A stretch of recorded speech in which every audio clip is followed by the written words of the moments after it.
ఆంధ్రప్రదేశ్ రాజకీయాల్లో జనసేన అధినేత deputy CM Pawan Kalyan ప్రస్థానం నిత్యం చర్చనీయాంశంగా ఉంటుంది. ఇటీవల ఆయన పంచాయతీరాజ్ శాఖ మంత్రిగా బాధ్యతలు స్వీకరించారు.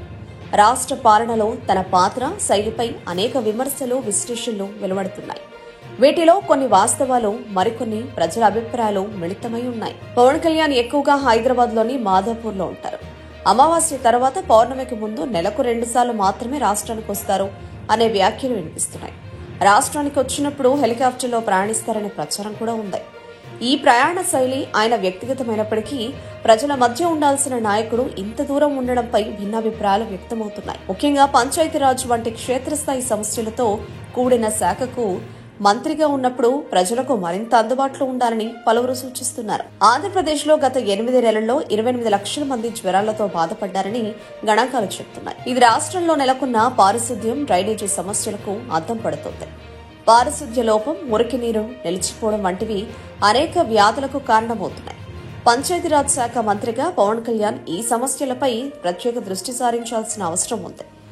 గ్రామాలను పరిశుభ్రంగా ఉంచడం, డ్రైనేజీ వ్యవస్థను మెరుగుపరచడం ద్వారా ప్రజారోగ్యాన్ని కాపాడవచ్చు. ఇది కేవలం ఆరోగ్య సమస్య మాత్రమే కాదు, రాష్ట్ర అభివృద్ధికి ప్రధాన అవరోధం. ప్రస్తుత ప్రభుత్వంలో పొల్యూషన్ కంట్రోల్ బోర్డు వంటి సంస్థలే కాదు, ఏ శాఖ కూడా సరిగ్గా పనిచేయడం లేదని ప్రజల్లో ఒక బలమైన అభిప్రాయం ఉంది. కేవలం ఒకరిద్దరు నాయకులే కాదు, అందరి పనితీరుపై కూడా విమర్శలు వ్యక్తమవుతున్నాయి. ప్రజల సమస్యను పరిష్కరించడంలో ప్రభుత్వం చురుగ్గా వ్యవహరించడం లేదని, ముఖ్యంగా కీలకమైన అంశాలపై ఆలస్యం జరుగుతోందని విమర్శకులు అంటున్నారు. ఈ విమర్శలు కేవలం పవన్ కళ్యాణ్ మీద మాత్రమే కాకుండా రాష్ట్ర పాలనలో భాగస్వాములైన అందరిపై కూడా వెలువడుతున్నాయి. నిన్న అసెంబ్లీలో బోండా మాటల మంటలు, పీసీబీ చైర్మన్ పై తీవ్ర ఆరోపణలు, ఉప ముఖ్యమంత్రి పవన్ పేరు ప్రస్తావన తీవ్రంగా పరిగణించిన పవన్ కళ్యాణ్ అప్పటికప్పుడే చైర్మన్ అధికారులతో భేటీ, బోండా ఉమాది బెదిరింపు ధోరణి, వ్యక్తిగత ఉద్దేశాలతోనే వ్యాఖ్యలు, సీఎంకు నివేదించాలని పవన్ నిర్ణయం, బోండా వ్యాఖ్యలపై సీఎంఓ ఆరా. ఏంటి అసలు ఇదంటే, Telugu Desam party MLA Bonda Umamaheswara Rao pollution control board అంటే కాలుష్య నియంత్రణ మండలి చైర్మన్ గా పి కృష్ణ ఎవరైతే ఉన్నారో ఆయనపై తీవ్ర ఆరోపణలు చేస్తూ పవన్ కళ్యాణ్ అతను సరిగ్గా ఉండడు, పట్టించుకోడు, ఆయన అందుబాటులోనే ఉండడు, ఇక్కడేమో పొల్యూషన్ సంబంధించిన దాంట్లో పట్టించుకోవట్లేదని చెప్పి, అదేమంటే ఉప ముఖ్యమంత్రి కార్యాలయానికి తెలియజేయాలి, పవన్ కళ్యాణ్ చెప్తేనే చేయాలని చెప్పి కృష్ణయ్య మాట్లాడుతున్నాడని చెప్పి సాక్షాత్తు అసెంబ్లీ సాక్షిగా పవన్ కళ్యాణ్ పై నిప్పులు తిరిగాడని చెప్పాలి. ఈయనేమో 15 ఏళ్ళు ఇంకా నేను ఊడిగం చేస్తానే ఉంటానంటాడు పవన్ కళ్యాణ్. పవన్ కళ్యాణ్ చంద్రబాబు నాయుడికి, తెలుగుదేశం పార్టీకి అవసరమైతే దేవాంశ నాయకత్వం వచ్చేదాకా వాళ్ళకి ఊడిగం చేస్తానే ఉంటారని చెప్పి పవన్ కళ్యాణ్ చెప్తుంటే, సాక్షాత్ అసెంబ్లీ సాక్షిగా అదే చంద్రబాబు నాయుడు గారి సమక్షంలోనే ఏదైతే బోండా ఉమ పవన్ కళ్యాణ్ అతను అమావాస్యకి పౌర్ణానికి కూడా రాడేడకి ఆయనకు అసలు ఏం తెలిసావదు అని చెప్పి డైరెక్ట్ గా మాట్లాడినటువంటి వ్యక్తి. ఇంకోలైతే నిజంగా జగన్మోహన్ రెడ్డి గారు అన్నాడు కదా, ఆ బాయిలో దూకి సావమని. ఆ బోండా ఉమ అన్న మాటలకు పవన్ కళ్యాణ్ అయితే బాయిలో దూకి సావాలి నార్మల్ గా అయితే. అసెంబ్లీ సాక్షిగా బోండా ఉమ అన్న మాటలకు పవన్ కళ్యాణ్ అయితే అదే పని చేయాలి. ఏంది అసలు చూడండి, ఇక్కడ శుక్రవారం బోండా ఉమ చేసిన తీవ్ర వ్యాఖ్యలు కూటమి సభ్యులు నివేదపరిచాయి. ప్రశ్నోత్తరాల సమయంలో ప్లాస్టిక్ కాలుష్యంపై గుంటూరు పశ్చిమ టీడీపీ ఎమ్మెల్యే గల్లా మాధవ్ అడిగిన ప్రశ్నకు ఉప ముఖ్యమంత్రి సమాధానం ఇచ్చారు. ఇదే అంశంపై బోండా అనుబంధ ప్రశ్న వేశారు.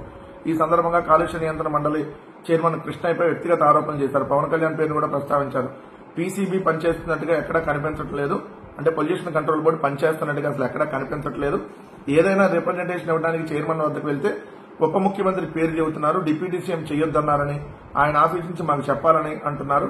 ఈ విధానం సరికాదు, నాలాంటి ఎమ్మెల్యేలు గెలిస్తేనే కృష్ణయ్య ఆ చైర్లో కూర్చున్నారు, ఆయన పెద్దవాళ్ళకి ఏ విధంగా ప్రభావితం అవుతున్నారో తెలియదు, ఫ్యాక్టరీ నుంచి వస్తున్న కాలుష్య నియంత్రణలో పీసీబీ పూర్తిగా విఫలమవుతుంది అని చెప్పి రాంకీ పరిశ్రమని కోట్ చేస్తూ ముఖ్యమంత్రి ఆదేశాలు ఇచ్చినా చర్యలు తీసుకోవట్లేదు అని చెప్పారు. దీనికి సీఎంఓ ఆరా తీసింది. ఎందుకంటే పి కృష్ణయ్య రిటైర్డ్ ఐఏఎస్ అధికారి, ఆయన సీఎం చంద్రబాబుకు సన్నిహితుడిగా, సౌమ్యుడిగా, వివాదరహితుడిగా పేరుంది, నిబంధనలకు లోబడి పనిచేస్తారు. అందుకే చంద్రబాబు అందరికంటే ముందుగా పీసీబీ చైర్మన్ గా ఆయన నామినేటెడ్ పదవిలో నియమించారు. దానికి తగ్గట్టుగా ఆయన పీసీబీ కార్యపాలన నిర్వహిస్తున్నారు. సో ఇప్పుడు సీఎంఓ ఏంటి మొత్తం అంశంపై ముఖ్యమంత్రి కార్యాలయం ఆరా తీసింది అని వార్త. పొల్యూషన్ కంట్రోల్ బోర్డే కాదు, ఈ రాష్ట్రంలో ఏది ఏం పనిచేయట్లా. పవన్ కళ్యాణ్ అంతరం అమావాస్య వెళ్లిపోయిన తర్వాత పౌర్ణమికి ముందు నెలలో 2 రోజులు వచ్చి వెళ్తాడు ఆంధ్రప్రదేశ్కి. ఆయన పంచాయతీరాజ్ శాఖ మంత్రిగా కూడా ఉన్నాడు. ఈరోజు పంచాయతీల్లో పారిశుధ్యం ఎంత దరిద్రంగా ఉందో, ఈరోజు ఎన్ని రోగాలు వస్తా ఉన్నాయో. జ్వరాలు ఆంధ్రప్రదేశ్లో 8 నెలల్లో 28 లక్షల మందికి జ్వరాలు వచ్చినాయి, జనవరి 1 నుంచి ఆగస్టు 31 వరకు. పారిశుధ్య సమస్య ఏదైతే ఎక్కడికక్కడ డ్రైనేజీలు అలానే వదిలేసేసి మొన్న తురకపాలెం నుంచి అనేక ఊర్లో మనం చూస్తా ఉన్నాం. పవన్ కళ్యాణ్కి ఏమి ఎక్కితే ఫ్లైట్, దిగితే చేపరు, ఫ్లైట్ ఎక్కుతాడు చేపరు దిగుతాడు. ఆయనకేం పోయింది? ఆయన ఉండేది మాదాపూర్ కదా, మాదాపూర్ అనే రిచ్లో ఉంటున్నాడు ఆయన. ఇక్కడ పూర్ సంగతి ఆయనకి ఏముంటుంది? పొల్యూషన్ కంట్రోల్ బోర్డు కాదు, అన్ని వ్యవస్థలు ఈరోజు దిక్కుమాలితనంగానే ఉన్నాయి. బుడమేరకు వరద ఎవరి వల్ల వచ్చింది? ఏమయ్యా బోండామమ్మా, ఆంధ్రజ్యోతి రాధాకృష్ణ పవర్ ప్లాంట్ మునిగిపోకుండా ఉండటం కోసమే కదా బుడమేరుకి విజయవాడకు వదిలింది. ఇట్లా చూసుకుంటే మీ ప్రభుత్వంలో ఇద్దరు దొంగలు, అందరూ దొంగలే. పవన్ కళ్యాణ్ ఎంత దొంగో, బోండామమ్మ అంత దొంగే. మీరు బాగా తేడాలు వచ్చేటప్పటికో అసెంబ్లీలో మాట్లాడేశారు. కానీ మరి ఇప్పుడు ఏ బాయిలో దూకాలి పవన్ కళ్యాణ్? నీళ్లు లేని బాయ, నీళ్లు ఉన్న బాయ? ఒకసారి చెక్ చేసుకోవాలి. మా జన సైనికులన్న బాయ్ ఎత్తికి పెడితే పవన్ కళ్యాణ్, ఎందుకంటే ఉప ముఖ్యమంత్రి, ఉపము సనాతన ఉపము, ఆయన ఒక after all MLA. Pawan Kalyan వాడు అందుబాటులో ఉండడు, ఆయన మీరే చెబుతున్నారు కదా. ఇది పరిస్థితి.